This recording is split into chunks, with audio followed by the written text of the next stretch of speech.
اعوذ باللہ من الشیطان الرجیم بسم اللہ الرحمن الرحیم۔ ناظرین السلام علیکم۔ انشاءاللہ آج ہم مریض کے دوران مرض پڑھنے کے لیے ایک بہت ہی پیارا ذکر سیکھیں گے۔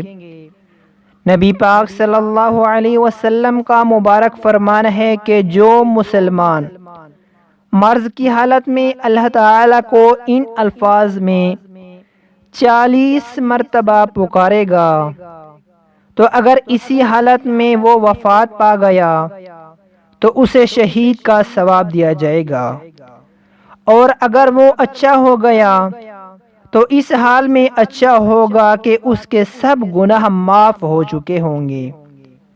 اس دعا کو 40 مرتبہ پڑھے۔ لا الہ الا انت سبحانک انی کنت من الظالمین۔ اللہ تعالیٰ کو ان الفاظ میں 40 مرتبہ پکاریں۔